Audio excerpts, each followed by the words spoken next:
আপনি একটি ভালো জীবন যাপন করেছেন, এখন আপনি মৃত্যুসজ্জায়। আজ হোক বা কাল হোক আমরা একদিন এই মৃত্যুসজ্জায় শায়িত হব। এটা গাড়িতে ঘটুক, প্লেনে ঘটুক বা আমাদের বিছানায় ঘটুক, যেখানে ঘটুক না কেন এটা অবশ্যই ঘটবে। যখন আমরা বৃদ্ধ হয়ে পড়ব অথবা হাসপাতালে বিছানায় আপনি শুয়ে আছেন, চারপাশে আপনার পরিবারের সদস্যরা কান্নাকাটি করছে, আপনি কথা বলতে পারছেন না, কারণ বালাগাতুত তারাকি, রূহ ইতিমধ্যে আপনার গলায় পৌঁছে গেছে। আপনি আমি এই ক্ষণস্থায়ী বাসস্থান ছেড়ে চিরদিনের বিদায়ের পথে। এই শরীরটাও আমাদের রূহের জন্য ক্ষণকালের বাসস্থান। আমরা এই শরীর ছেড়ে দেওয়ার পথে। আপনার মা পাশে দাঁড়িয়ে আছে, আপনার ভাই, আপনার বোনেরা এবং আপনার পরিবারের অন্যান্য সদস্যরা দাঁড়িয়ে আছে, তারা সবাই কাঁদছে। ঠিক সে সময় আপনার চোখ খুলে গেল, আপনি এমন কিছু দেখতে পাচ্ছেন যা অন্য কেউ দেখতে পাচ্ছে না। তখন তারা শুধু দুই দল ফেরেশতাদের মাঝে যে কোনো এক দলের দেখা পায়। এক ধরনের ফেরেশতা হলো এমন ফেরেশতা যাদের দেখে এমন ভয় পাবেন যা জীবনেও আপনি কখনো পাননি, আর অন্য দল হলো যাদের দেখে এত আনন্দিত হবেন যে জীবনে কখনো এতটা আনন্দিত হননি। এই আয়াতে যে ফেরেশতাদের কথা বলা হয়েছে তারা হলেন দ্বিতীয় দলের ফেরেশতা, এবং বলবে ভয় পেও না, দুঃখ করো না, ভয় পেও না। আলেমরা এই আয়াতের ব্যাখ্যা নিয়েও অনেক আলোচনা করেছেন যে ভয়ের ব্যাপারটা বুঝলাম, আপনি মারা যাচ্ছেন তাই ভয় পাওয়াটাই স্বাভাবিক। এখানে লা তাহজানু কেন বলা হলো? মনের দুঃখ তো পূর্বে ঘটে যাওয়া কোনো ঘটনা থেকে আসে যা ইতিমধ্যে ঘটে গেছে, তাহলে এখানে কেন লা তাহজানু উল্লেখ করা হলো? কারণ একজন বিশ্বাসীর ভাবনাটা তখন এমন থাকে, আয় হায় ফেরেশতারা চলে এসেছে, আমার তো তওবা করা দরকার ছিল, আমার আরও কিছু দোয়া করা দরকার ছিল, আমি তো এই বছর ইতিকাফের পরিকল্পনা করেছিলাম, আমি আরও কোরআন তেলাওয়াত করতে চেয়েছিলাম, আমার মায়ের সাথে কিছু সময় ব্যয় করতে চেয়েছিলাম, বা আমার ভাইকে সাহায্য করতে চেয়েছিলাম, আমি অমুক অমুক ব্যক্তিকে টাকা দিতে চেয়েছিলাম, আমি আরও কিছু সাদকা করতে চেয়েছিলাম, আমি বেহুশ হওয়ার পূর্বে চেকটা সই করে যেতে চেয়েছিলাম, এখন আমি হাসপাতালে আর আপনারা চলে এসেছেন, আপনারা আমাকে নিয়ে যাওয়ার পূর্বে একটু চেকটা সই করার সুযোগ দিবেন। তখন ফেরেশতারা বলবে চিন্তা করো না, তোমার কোনোই সমস্যা নেই এবং সফলতার সাথে উত্তীর্ণ হয়েছ। লা তাহজানু ও আবশিরু বিল জান্নাহ। চিন্তা করে দেখুন, মানুষটি মৃত্যুসজ্জায়, তার আশেপাশে সবাই কাঁদছে, আর সে সময় এক ফোঁটা চোখের পানি ফেলার মতো শক্তি পর্যন্ত তার নেই, কিন্তু ভেতরে ভেতরে তিনি এমন চরম আনন্দিত যে জীবনে কখনো এমন আনন্দিত হননি, কারণ তিনি মাত্র জান্নাতের গ্যারান্টি পেলেন। কোনো কোনো আলেমের মতে এই ঘটনা ব্যক্তির মৃত্যুর পূর্বেই ঘটে, কিন্তু তিনি আসলে ফেরেশতাদের দেখতে পান। মৃত্যুর সময় যে তাকে ফেরেশতারা অভিবাদন জানাচ্ছে, ও আবশিরু বিল জান্নাতিল্লাতী কুনতুম তুআদুন। আরেক দল আলেমের অভিমত, আপনি যদি উত্তম মানুষে পরিণত হওয়ার চেষ্টা করতে থাকেন, আপনি যদি সুম্মাস্তাকামু এর উপর জীবন ধারণ করেন, তাহলে ফেরেশতারা এখনই আসবেন। আপনি হয়তো তাদেরকে দেখতে পাচ্ছেন না, তাদের অভিবাদন শুনতে পাচ্ছেন না, কিন্তু আল্লাহ আকাশ থেকে শুধু আপনার জন্য ফেরেশতা প্রেরণ করবেন, যেন আপনি ভয় না পান, যেন আপনি ভয় এবং দুঃখ থেকে বেঁচে থাকতে পারেন, এবং যে জান্নাত আপনি পেতে যাচ্ছেন তার জন্য যেন ভালো লাগা অনুভব করেন। শুধু এই জন্য আল্লাহ আকাশ থেকে ফেরেশতা প্রেরণ করেন। সুবহানাল্লাহ। আল্লাহ তাখাফু, এখানে যে আন দেখতে পাচ্ছেন তার মানে হলো আল্লাহ তাখাফু, ফেরেশতাদের আগমন এই উদ্দেশ্যেই ঘটে যেন আপনি ভয় এবং দুঃখ ভরাক্রান্ত না হয়ে পড়েন। আমি আগেই বলেছি আমাদের দিন আমাদের জীবন থেকে দুঃখ কষ্ট দূর করে দেয়, মানসিক চাপ এবং মনোবেদনা দূর করে দেয়। মানুষ সাধারণত দুইটা মানসিক চাপে ভোগে, ভয় এবং দুঃখ। এবং ফেরেশতারা এসে বলেন তুমি আবেগের দিক থেকে সুস্থ থাকবে, তোমাকে চিন্তা করতে হবে না, তোমার যা যা করার কথা ছিল তুমি তা করেছো, আর তাই আল্লাহ তোমাকে আবেগের দিক থেকে সুস্থ করে দিবেন, তোমার মানসিক কষ্ট দূর করে দিবেন। আল্লাহ তাখাফু ওয়ালা তাহজানু ও আবশিরু বিল জান্নাহ। আর জান্নাতের সুসংবাদ শুনে আনন্দিত হও। আল্লাতী কুনতুম তুআদুন, আয়াতের এই অংশটা খুবই গুরুত্বপূর্ণ। আল্লাতী কুনতুম তুআদুন, আমি এই অংশটা একটু সময় নিয়ে ব্যাখ্যা করতে চাই, এবং এই অংশটা নিজেই একটা জগৎ। আল্লাতী কুনতুম তুআদুন, যার ওয়াদা তোমাদেরকে সব সময় দেওয়া হতো। আল্লাহ কোথায় জান্নাতের ওয়াদা দিয়েছেন? তার কিতাবে। এখন যাদেরকে জান্নাতের সুসংবাদ দেওয়া হচ্ছে তাদেরকে বলা হলো তোমরা সব সময় জান্নাতের ওয়াদা পেতে। কুনতুম তুআদুন, আরবি ব্যাকরণের নিয়ম অনুযায়ী যদি কোথাও কানা এবং মুদারে একত্রে আসে তাহলে সেটা লম্বা সময় ধরে ক্রমাগত কোনো কিছু ঘটার ধারণা প্রকাশ করে, অর্থাৎ তোমরা অনবরত জান্নাতের প্রতিশ্রুতি পেতে। আমি আপনাদেরকে বলেছিলাম যে কিছু দায়িত্ব জ্ঞানহীন মূর্খ কাফের সবাইকে বলতো কোরআন তেলাওয়াত শোনো না, যখন এটা তেলাওয়াত করা হয় বিভিন্ন রকমের আওয়াজ তোলো, বাধা সৃষ্টি করো। আর বিপরীত দিকে একজন বিশ্বাসী সকালে বিকালে নিয়মিত আল্লাহর কিতাব অধ্যয়ন করত। কোরআন তেলাওয়াতে তারা অপরিসীম আনন্দ খুঁজে পেতেন, আল্লাহর প্রতিশ্রুতিতে প্রশান্তি খুঁজে পেতেন। আর আপনি যখন প্রচুর পরিমাণে কোরআন অধ্যয়ন করেন তখন কোন কথাটি আপনি বারবার শুনতে পান? আপনি জান্নাতের কথা অনেক বেশি শুনতে পান। আর ব্যাপারটা শুধু মাঝে মাঝে শুনতে পান এমন নয়, আপনি প্রতিনিয়ত জান্নাতের কথা শুনতে পান। আল্লাহ আমাদের জন্য যে বাসস্থান তৈরি করে রেখেছেন, তিনি কোরআনে বারবার বারবার এবং বারবার জান্নাতের কথা বলেছেন। জানেন, মানুষ যখন বাড়ি বা অ্যাপার্টমেন্ট কেনার কোনো প্ল্যান করে, তারা কি করে? তারা সারাক্ষণ ওই অ্যাপার্টমেন্টের কথা বলতে থাকে। তারা তাদের আলোচনায় বারবার বাড়ির কথা নিয়ে আসে। আপনার হাতে যখন বাড়ি কেনার জন্য যথেষ্ট টাকা আসে বা বাড়ি ক্রয় করে ফেলেন, তখন একটু সময় পেলেই ওই বাড়ির আশেপাশে ঘুরে আসেন, রিয়েল এস্টেটের ওয়েবসাইটে বারবার ভিজিট করতে থাকেন। কারণ নতুন বাড়িতে ওঠার জন্য আপনি আর দেরি সহ্য করতে পারছেন না। মানুষের ভেতরে কিছু একটা আর দেরি সহ্য করতে চায় না। এই বাড়িটা কিনবো নাকি ওই বাড়িটা কিনবো? ওই বাড়িটার পেছনের দিকটা দেখো কি সুন্দর। কিছু একটা আছে আমাদের ভেতরে, এটা আমাদের প্রাকৃতিক। আমরা নতুন বাড়ি খুবই পছন্দ করি। আপনি হয়তো 5 বছর আগে এখনকার বাড়িটা কিনেছেন, কিন্তু এটাকে এখন পুরাতন মনে হয়। অন্য কারো নতুন বাড়িতে গেলে মনে মনে ভাবেন, আরে বাড়িটা তো খুব সুন্দর, আমি কি এরকম একটা কিনতে পারবো? ব্যাংক অ্যাকাউন্টটা চেক করে দেখি তো, যদি এখনকার বাড়িটা বিক্রি করি তাহলে হয়তো কিনতে পারবো। আল্লাহ আমাদের ভেতরে এই চাহিদা দিয়েছেন। আমরা বাড়ির মালিক হতে ভালোবাসি। আল্লাহ জান্নাতের রিয়েল এস্টেটের কথা কোরআনের সর্বত্র বলেছেন। আমি তোমাদের প্রতিশ্রুতি দিচ্ছি, আমি তোমাদের জান্নাতের প্রতিশ্রুতি দিচ্ছি, আর আমি আপনাদের নিশ্চয়তা দিচ্ছি, একবার যখন আমরা জান্নাতের বাড়িতে উঠব আর কখনোই অন্য কোথাও সরে যেতে চাইব না। এই আয়াত থেকে যে ধারণাটি আমি আপনাদের সবাইকে দিতে চাই, এমনকি আমার নিজের জন্য, যে ফেরেশতারা এসে বলবেন তোমাকে অনবরত জান্নাতের প্রতিশ্রুতি দেওয়া হতো। এখন আপনি যদি নিয়মিত কোরআন অধ্যয়ন না করেন, তাহলে আপনি তো অনবরত জান্নাতের প্রতিশ্রুতি পাচ্ছেন না। আপনি যদি নিয়মিত আল্লাহর কালাম না শুনেন, তাহলে তো আপনি তাদের অন্তর্ভুক্ত নন যাদেরকে নিয়মিত জান্নাতের প্রতিশ্রুতি দেওয়া হয়েছিল। এখানে তাদের কথাই বলা হচ্ছে, আল্লাহর কালামের সাথে যাদের একটা ঘনিষ্ঠ সম্পর্ক ছিল। কাফেরদের ব্যাপারে আল্লাহ বলেছিলেন, ওয়া আলগাউ ফীহি, তারা বলতো তোমরা এই কোরআন শোনো না এবং এটা তেলাওয়াতের সময় তোমরা শোরগোল করো। আপনি তো আর সেই কাফেরদের মতো একজন নন। কিন্তু যখন আপনার মাথায় কয়েকটি অপশন থাকে পছন্দ করার, আপনার মোবাইলে সম্পূর্ণ কোরআনের MP3 আছে, আবার অন্য ধরনের অ্যালবামও আছে, তখন ভাবেন কি শুনবো এখন, গাড়িতে এখন আমার কি শোনা উচিত? এরকম পছন্দ করার সময় কোনটা পছন্দ করছেন? আপনি কি কোরআনের পরিবর্তে গান বাজনা পছন্দ করছেন?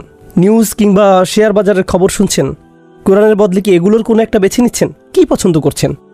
আমাদের প্রত্যেকের জন্য এটা একটা ব্যক্তিগত প্রশ্ন। আমি নিজেও এর বাহিরে নই। বাসায় হয়তো কিছু সময়ের জন্য অবসর পেয়েছেন, চলো ইউটিউবে একটা ফানি ভিডিও দেখি, নতুন কি যেন একটা ভিডিও এসেছে দেখি, নাকি কোরআন তুলে নিচ্ছেন? আমাদেরকে এমন মানুষে পরিণত হতে হবে যারা প্রতিনিয়ত আল্লাহর কালামের সংস্পর্শে আসে। অন্য যে কোনো কিছুর চেয়ে আমাদেরকে কোরআনের মানুষে পরিণত হতে হবে। কেবল তখনই আমরা আল্লাহর ওই সমস্ত প্রতিশ্রুতিগুলোর ব্যাপারে আনন্দ খুঁজে পাবো। আল্লাহি, যখন আপনি আল্লাহর প্রতিশ্রুতিগুলোর কথা শুনবেন, আল্লাহর প্রতিশ্রুতিগুলোর অন্যতম একটি সৌন্দর্যমণ্ডিত ব্যাপার হলো, একজন বিশ্বাসী হিসেবে আমার আর আপনার তর সয় না। আল্লাহ যখন জান্নাতের গাছগাছালির বর্ণনা প্রদান করেন, আমাদের আর দেরি সহ্য হয় না। যখন তিনি পানীয় দ্রব্যের বর্ণনা প্রদান করেন, তারপর জান্নাতে এগুলো স্বচক্ষে অবলোকন করার পর আমরা বলবো, ওই আয়াতে আল্লাহ এটার বর্ণনা দিয়েছিলেন। আমরা যত খুশি জান্নাতের আয়াতের তাফসির পড়তে পারি, কিন্তু জান্নাতের আয়াতগুলোর আসল তাফসির হলো জান্নাত নিজে। তখন আমরা আল্লাহর কথা এবং বাস্তব জিনিসের মাঝে তুলনা করার আনন্দ খুঁজে পাবো, যে এগুলোর কথাই তো সবসময় শুনে এসেছি এবং এই জিনিসগুলোর অভিজ্ঞতা লাভ করছিল সব সময়। যে লোক এই আয়াতের আসল অর্থ কি তা দেখার জন্য আর দেরি সহ্য করতে পারেনি। কতবার আমরা শুনেছি জান্নাতিন তাজরি মিন তাহতিহাল আনহার, জান্নাতিন তাজরি মিন তাহতিহাল আনহার। কতবার? যখন জান্নাতে দাঁড়িয়ে এই তাজরি মিন তাহতিহাল আনহার নিজের চোখে দেখবেন এবং এই আয়াত তিলাওয়াত করবেন, তখন যে অবর্ণনীয় আনন্দ খুঁজে পাবেন তার কোনো তুলনা হয় না। তাতানাজ্জালু আলাইহিমুল মালাইকা আল্লা তাখাফু ওয়ালা তাহজানু ওয়া আবশিরু বিল জান্নাহ আল্লাতী কুনতুম তুআদুন। আল্লাহ আমাদেরকে তাদের অন্তর্ভুক্ত করুন। নাহনু আউলিয়াউকুম ফিল হায়াতিদ দুনিয়া ওয়া ফিল আখিরা। আমরাই তোমাদের প্রতিরক্ষায় নিয়োজিত আছি, আমরাই তোমাদের প্রতিরক্ষায় নিয়োজিত বন্ধু, এই দুনিয়াতে এবং পরকালেও। আল্লাহ আজ্জা জাল্লা ফেরেশতাদের বাহিনী পাঠান আমাদের হেফাজতের জন্য, কারণ আমরা সাহসিকতার সাথে ঘোষণা দিয়েছি যে আমরা মুসলিম এবং সে অনুযায়ী জীবন পরিচালনা করেছি। আমরা কার প্রোটেকশনের জন্য মুখিয়ে আছি? আল্লাহ তো ইতিমধ্যে ফেরেশতাদের ব্যাটালিয়ন পাঠিয়ে দিয়েছেন, আর এই ফেরেশতারাই জান্নাতে তাকে বলবে, আমরা আসলে সব সময় তোমাদের সাথে ছিলাম। আল্লাহ আমাদেরকে তোমার নিরাপত্তায় নিয়োজিত টিমের অন্তর্ভুক্ত করেছেন, এই দুনিয়ায় ফিদ দুনিয়া ওয়াল আখিরা, এবং আখিরাতেও। এখন পরকালে আবার কেন সিকিউরিটি লাগবে? দুনিয়ার কথা না হয় বুঝলাম যে এখানে পদে পদে বিপদ রয়েছে, কিন্তু আখিরাতে কেন দরকার? কারণ কবর থেকে জেগে ওঠার পর থেকে জান্নাতের গেইটে পৌঁছা পর্যন্ত পথে অনেক বিপদ রয়েছে, পথটা অনেক বিপদ সংকুল। এজন্য আখিরাত আল্লাহ আমাদেরকে নিয়োগ করেছেন এটা নিশ্চিত করার জন্য যে তুমি ঠিক আছো। ওয়ালাকুম ফিহা মা তাশতাহি আনফুসুকুম, আর জান্নাতে বিশেষভাবে তোমাদের জন্য রয়েছে তোমাদের মন যা চায় তাই, তোমাদের শাহওয়া থেকে যেটাই আসে। শাহওয়া মানে তীব্র ক্ষুধা, কোনো কিছুর জন্য প্রচণ্ড আকাঙ্ক্ষা। অডিয়েন্সের মাঝে বাচ্চারা আছে, প্লে স্টেশনে গেম খেলার জন্য তাদের মধ্যে প্রচণ্ড আকাঙ্ক্ষা রয়েছে। তাদের মাথায় শুধু একটা জিনিসই কাজ করে, খেলতে হবে, আমাকে খেলতে হবে, আমাকে খেলতে হবে। তারপর তারা খেলতে শুরু করে। মানুষ ভিডিও গেমে আসক্ত হয়ে পড়ে, অনেকেই মুভি দেখায় আসক্ত হয়ে পড়ে। নতুন মুভি আসলেই সেটা দেখা যেন ফার্দ আল আইন, কেফায় না আইন। মুক্তি পাওয়ার রাতেই দেখতে হবে। প্রথম রাতেই যদি লাইনে দাঁড়ানো না যায় তাহলে তো তুমি এখনও পরিপূর্ণ মানুষই হতে পারোনি। তোমার জীবনের উদ্দেশ্য পূরণে তুমি ব্যর্থ হলে। যদি লাইনে না দাঁড়াতে পারো এবং মুভি দেখতে না পারো তাহলে দেখা যাচ্ছে আমাদের বিভিন্ন ধরনের ক্ষুধা রয়েছে। কারো ক্ষুধা বিনোদনের জন্য, কারো মিউজিকের জন্য, আবার কারো আড্ডা দেওয়ার জন্য, চলো চলো আড্ডা দিই। কারো আবার খাবারের জন্য, অনেকে আবার ইন্দ্রিয় পরায়ণ। আমাদের এই ক্ষুধাগুলো রয়েছে। আল্লাহ বলছেন আমি তোমাদের সকল ক্ষুধা নিবারণ করে দেব। ওয়ালাকুম ফিহা মা তাশতাহি আনফুসুকুম, তোমাদের যত ক্ষুধা আছে আমি তার সব মেটাবো। আমি তোমাদের সম্পূর্ণ তৃপ্ত করব। তোমরা কোনো ক্ষেত্রেই অতৃপ্ত থাকবে না।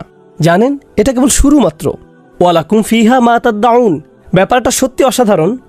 আরবিতে ইদ্দা শব্দের অর্থ হলো কোনো কিছু দাবি করা। এর আরেকটা অর্থ আত্তালাব, কোনো কিছু খোঁজ করা। তোমরা যা কিছু চাইবে। বর্তমানে আমি আপনি এই পৃথিবীতে বাস করছি, আর আমাদের কল্পনা শক্তি সীমিত, এটা নিয়ন্ত্রিত। তাই এখন আমি কেবল আমার সীমিত কল্পনা শক্তির ভেতরেই কোনো কিছু কল্পনা করতে পারি, ঠিক কিনা? আমি এখন যা কিছু চাইব তা আমার সীমিত কল্পনা শক্তির পরিসর থেকেই। এখন রাসূলুল্লাহ সাল্লাল্লাহু আলাইহি ওয়াসাল্লাম জান্নাতের বর্ণনা দিতে গিয়ে বলেন মালা আইনু রাত, যা কোনো চোখ দেখেনি, ওয়ালা উযুনুন সামিআত, কোনো কান কোনোদিন শোনেনি, ওয়ালা খাতারা আলা কলবি বাশার, মানুষের অন্তর কখনো সেটা কল্পনা করেনি। যখন আমি আর আপনি একদিন আল্লাহর অনুমতিক্রমে, আল্লাহর দয়ায় যখন আমরা জান্নাতে প্রবেশ করব, আমাদের কল্পনা শক্তি কি তখন বিস্তৃত হবে না? তখন কি এমন হবে না যে আমরা এমন সব জিনিস দেখব যা আগে কখনো কল্পনা করিনি? হ্যাঁ। তাহলে দুনিয়াতে যে ক্ষুধাগুলোর অভিজ্ঞতা অর্জন করেছেন, জান্নাতের শুরুতে আপনার শুধু সেই ক্ষুধাগুলোই থাকবে। কিন্তু জান্নাতে আসার পর আপনার মাঝে এখন নতুন ধরনের কামনা বাসনা জাগ্রত হবে। আপনি এখন নতুন নতুন জিনিস চান। তাই আল্লাহ বলছেন শুধু তোমাদের শাহওয়া নয়, ওয়ালাকুম ফিহা মা তাদদাউন, পরবর্তীতে জান্নাতে তোমাদের মাথায় নতুন কোনো চাহিদা জাগ্রত হলে সেটিও তুমি পাবে। আপনি তখন সেটাও পাবেন। ব্যাপারটা এমন হবে না যে তুমি তো ইতিমধ্যে একবার অর্ডার করেছো, আর করতে পারবে না।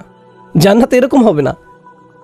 একবার অর্ডার করার পর আপনাকে সেটা পরিবেশন করা হয়েছে, এরপর আপনার কামনা বাসনার বিকাশ ঘটে, আপনাকে তা দেওয়া হয়, আবার দেওয়া হয়। এভাবে আপনি শুধু চাইতেই থাকেন আর সর্বদা আপনার এই চাহিদা পূরণ হতে থাকে।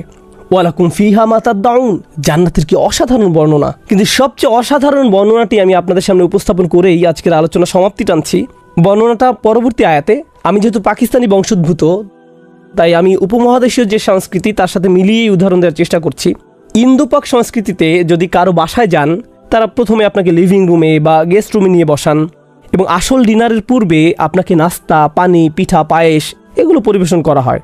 নাস্তা, পানি, পিঠা, পায়েস এগুলো পরিবেশন করা হয়। তাহলে শুরুতেই তারা আপনাকে ডিনার পরিবেশন করেন না। প্রথমে লিভিং রুমে নিয়ে বসতে বলেন, এরপর হালকা চা নাস্তা পরিবেশন করেন। এমন করার উদ্দেশ্য কি? আপনার ক্ষুধাকে কিছুটা দমন করা। তারপর আপনাকে আসল খাবার পরিবেশনের জন্য নিয়ে যাওয়া হবে। এই দুইটার মাঝে এটাই পার্থক্য। তাহলে কারো বাসায় গেলে শুরুতে প্রাথমিক আপ্যায়ন পেয়ে থাকেন, সামান্য জুস, পানি ইত্যাদি। আর এর মধ্যে ডিনারের প্রস্তুতি চলতে থাকে, টেবিল সাজানো হচ্ছে। এই প্রাথমিক আপ্যায়নকে বলা হয় নুজুল। এই প্রাথমিক আপ্যায়নকে বলা হয় নুজুল। আরবি ভাষায় আপ্যায়নকে বলা হয় নুজুল। আর নুজুল শব্দটি এসেছে নাজালা থেকে, যার অর্থ অবতীর্ণ হওয়া। এই শব্দ ব্যবহার করা হতো কারণ আগের দিনে মানুষ কারো বাড়িতে যেত ঘোড়ায় চড়ে বা উটের পিঠে চড়ে। তারপর কি করত? সে ঘোড়া থেকে নেমে আপনার বাড়িতে আসতো। আর আপনার বাড়িকে বলা হতো মঞ্জিল। আরবিতে মেজবানের বাড়িকে বলা হতো মঞ্জিল। তো সে আপনার মঞ্জিলে আসলে আপনি তাকে নুজুল প্রদান করেন। প্রাথমিক আপ্যায়ন, আসল ভোজের ভূমিকা স্বরূপ, এটাকে বলা হয় নুজুল। জান্নাতের যে বর্ণনা আমি আপনাদের দিয়েছি, যে বর্ণনা এতক্ষণ আপনাদের সামনে তুলে ধরেছি, পরের আয়াতে আল্লাহ বলেন নুজুলাম মিন গফুরির রহিম, এটা ক্ষমাশীল করুণাময়ের পক্ষ থেকে প্রাথমিক আপ্যায়ন। আমি তোমাদের আপ্যায়ন শুরু করলাম মাত্র। যত কিছু আমরা কামনা করি, যত কিছু আমাদের কল্পনা শক্তি দিয়ে আমরা আল্লাহর কাছে চাইতে পারি, এর সব কিছুই আপ্যায়নের শুরু মাত্র। এর মাধ্যমে আপ্যায়ন শুরু হলো মাত্র। জানেন কেন এটা এত অসাধারণ? কারণ দিন শেষে আমরা তো সৃষ্টি মাত্র।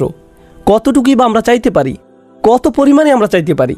এমনকি জান্নাত দেখার পরেও আমাদের কল্পনা শক্তি সীমিত, জান্নাত দেখার পরেও।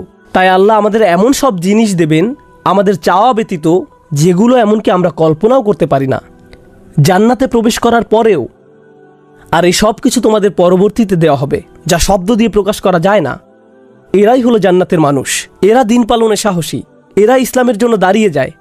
এরা নিজেদের সাথে এভাবে প্রতিজ্ঞা করে যে দিন দিন তারা আরও ভালো থেকে আরও ভালো মুসলিমে পরিণত হবে, আরও অধিক প্রতিজ্ঞাবদ্ধ মুসলিমে পরিণত হবে। দিনের শিক্ষাগুলো নিজেদের প্র্যাকটিক্যাল জীবনে বাস্তবায়ন করবে। এরা এমন ধরনের মুসলিমে পরিণত হবে দিনের পর দিন সুম্মাস্তাকামু, অতঃপর তাতেই তারা অবিচল থাকে। ব্যাপারটা হলো, উদাহরণস্বরূপ কোরআনের এক জায়গায় বলা হয়েছে, কাল্লা বাল তুহিব্বুনাল আজিলা ওয়া তাযারুনাল আখিরা, তোমরা তাড়াতাড়ি পাওয়াকে ভালোবাসো এবং পরকালকে উপেক্ষা করো। আমরা যে কোনো জিনিস দ্রুত ভোগ করতে চাই বা দ্রুত পেতে চাই, বিশেষ করে ভালো জিনিস। আবার আমরা খারাপ জিনিস থেকেও দ্রুত মুক্তি পেতে চাই। এই মানসিকতাকে এই আয়াতে চ্যালেঞ্জ করা হয়েছে। এই মানসিকতার ফলে আমরা দেরিতে পাওয়া যাবে এমন বিষয়কে দূরে সরিয়ে রাখি। এখন যদি কেউ আপনাকে বলে পরকালীন মুক্তির ব্যাপারে তোমার আরও সচেতন হওয়া উচিত, আপনি তখন ভাবেন এই মুহূর্তে আমার আরও বড় বড় বিষয় নিয়ে চিন্তা করার আছে, যেমন চাকরি, টাকা পয়সা, পারিবারিক বিষয়, ব্যক্তিগত বিষয় ইত্যাদি। আমাকে এখন পরে আসা বিষয়ের চেয়ে বর্তমানের বিষয়গুলোর প্রতি অগ্রাধিকার দিতে হবে। কোরআন কি করে? কোরআন আমাদের সামনে বৃহৎ চিত্রটি তুলে ধরে। অন্য কথায়, আমি এখানে যাই করি না কেন তা তুচ্ছ বা অর্থহীন নয়। আফা হাসিবতুম আন্নামা খলাকনাকুম আবাসা ওয়া আন্নাকুম ইলাইনা লা তুরজাউন, তোমরা কি ধারণা করো যে আমি তোমাদেরকে অনর্থক সৃষ্টি করেছি এবং তোমরা আমার কাছে ফিরে আসবে না? অন্য কথায়, আমরা যেহেতু আল্লাহর কাছে ফিরে যাব, তাই এখানে আমরা যাই করি না কেন তার একটা উদ্দেশ্য আছে। সময়ের সাথে সাথে আমার কাজগুলোর মৃত্যু ঘটে না। আমি এখানে যে কাজই করি তার সবই রেকর্ড করা হচ্ছে। এই দুনিয়ায় যেমন আমার কাজগুলোর একটা প্রতিক্রিয়া প্রত্যক্ষ করা যায়, তেমনি পরকালেও এর প্রতিক্রিয়া দেখা যাবে। এর কিছু উপকারিতা হলো, 1 নম্বর, এটা আমাকে আমার কাজ সম্পর্কে সচেতন করে তোলে। আমি শুধু পার্থিব ফলাফল নয়, বরং পরকালীন ফলাফলের বিষয়ে সাবধান হয়ে উঠি। এটা আমার থেকে এই ধারণা দূর করে দেয় যে আমি সকলের অগোচরে এই কাজটি সম্পাদন করেছি, আমি যা করেছি তা রেকর্ড হয়ে গেছে। 2, আমাকে এর জন্য জবাব দিতে হবে, আমার সকল কাজের জন্য আমি দায়বদ্ধ। 3, এর ফলে আমি উপলব্ধি করলাম যে আমাকে আল্লাহর কাছে বারবার ক্ষমা চাইতে হবে, কারণ আমি সর্বদা অসংখ্য ভুল করে থাকি। পরকালীন সচেতনতা আমাকে এমন মানুষে পরিণত করে যে আল্লাহর নিকট সবসময় ক্ষমা চাইতে থাকে। এর ফলে আমি দিন দিন আল্লাহর নিকটবর্তী হতে থাকি। সুতরাং পরকালীন ধারণা আমাকে আল্লাহর নিকটবর্তী হতে উৎসাহিত করে, কারণ ইসলামের মূল সবসময় আল্লাহ। এটা সবসময় আপনাকে আল্লাহর দিকে ফিরিয়ে দেয়। এমনকি জান্নাত জাহান্নামের আলোচনার মূল পয়েন্ট হলো, এটা আমাদেরকে আল্লাহমুখী করে তোলে। অতঃপর পরিশেষে এবং সবচেয়ে গুরুত্বপূর্ণ বিষয় হলো, আমরা কোনো কিছুকেই তুচ্ছ মনে করি না। অন্য কথা, এই দুনিয়ায় আমাদের সময়কালকে আমরা গুরুত্বহীন মনে করি না। আমাদের আসল জীবনকালের তুলনায় এই পৃথিবীতে আমরা যে ক্ষুদ্র সময়টুকু অতিবাহিত করি, আমরা এটাকে জীবনের ভ্রমণ পথের একটা থামার জায়গা হিসেবে দেখি। এই দুনিয়ায় প্রেরণ করার বহু পূর্বে আমাদের রুহগুলোকে সৃষ্টি করা হয়েছে। তারপর একজন ফেরেশতা আল্লাহর নির্দেশে একটি রুহ নিয়ে আমাদের মায়ের গর্ভে দিয়ে দেন। তারপর এই পৃথিবীতে আমাদের জন্ম হয়। এই পৃথিবীর পূর্বেই আমাদের সৃষ্টি করা হয়েছে, আর এখানে আসার আগেই আমাদেরকে আমাদের বিশ্বাস নিয়ে প্রশ্ন করা হয়েছিল।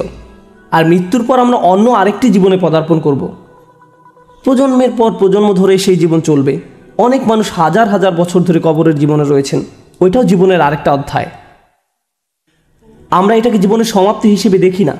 সুতরাং আপনি যখন এভাবে জীবনের ভ্রমণ পথের সবগুলো থামার জায়গা নিয়ে চিন্তা করবেন, আপনি উপলব্ধি করতে পারবেন যে এই জীবন, অর্থাৎ এই পৃথিবীতে আমার জন্ম থেকে মৃত্যু পর্যন্ত সময়কালটা আসলে এই ভ্রমণের সবচেয়ে সংক্ষিপ্ত সময়কাল। আর এই সংক্ষিপ্ত সময়কালটাই আমার সামনের অনন্ত জীবন কিভাবে কাটবে তা ঠিক করে দেবে। আমার অনন্ত জীবনের সুখ দুঃখ দুনিয়ার এই সংক্ষিপ্ত জীবনের উপর নির্ভরশীল। তাই এই দুনিয়ার প্রতিটা মুহূর্ত গুরুত্বপূর্ণ। প্রতিটি মুহূর্ত আমার কাজে লাগাতে হবে, উত্তম কাজে তা ব্যয় করতে হবে। ফ্রি টাইম বলে কিছু নেই, ফ্রি টাইম বলে কোনো কিছুর অস্তিত্ব নেই। পরকালীন জীবনের ধারণা আমাকে এই পৃথিবীর সময়কে সম্মান করতে শেখায়, আরও বেশি বেশি ভালো কাজ করতে আমাকে তাড়া দেয় এবং আমার ভিতরের খারাপ দিকগুলোকে দূর করতে তাগাদা দেয়। এটা আমার ভিতরের অলসতাকে ধ্বংস করে দেয়। আপনার যদি নিজেকে অলস মনে হয়, তাহলে পরকালের প্রতি বিশ্বাসটা যথেষ্ট মজবুত কিনা চেক করে দেখুন, কারণ পরকালীন বিশ্বাস আপনার ভিতরে এই সেন্স অফ আর্জেন্সি তৈরি করার কথা। আপনাদের মাঝে যারা মনে করছেন পরকাল, বিচার দিবস, জান্নাত এগুলো অনেক দূরের বিষয়, সম্ভবত পরকাল বিষয়ে আপনার আরও জ্ঞান অর্জন করা দরকার। বারবার স্মরণ করিয়ে দেওয়া দরকার। আর আল্লাহ কি বলেন? ইন্নাহুম ইয়ারাউনাহু বাঈদা ওয়া নারাহু করিবা। তারা ওই দিনটিকে সুদূর মনে করছে, কিন্তু আমি তা নিকটে দেখতে পাচ্ছি। আমি আশা করছি এই রিমাইন্ডার আপনাদের উপকারে এসেছে। আমি নিজেকে স্মরণ করিয়ে দেওয়ার মাধ্যমে উপকৃত হই। আমাদের সবার উচিত নতুন উদ্যমে সময়ের উত্তম ব্যবহার করা, বিশেষ করে বারবার পরকালকে স্মরণ করার মাধ্যমে। আল্লাহ আজ্জা ওয়া জাল্লা আমাদের সবাইকে পরকালীন সফলতা দান করুন। বারাকাল্লাহু লি ওয়া লাকুম। আসসালামু আলাইকুম ওয়া রাহমাতুল্লাহ।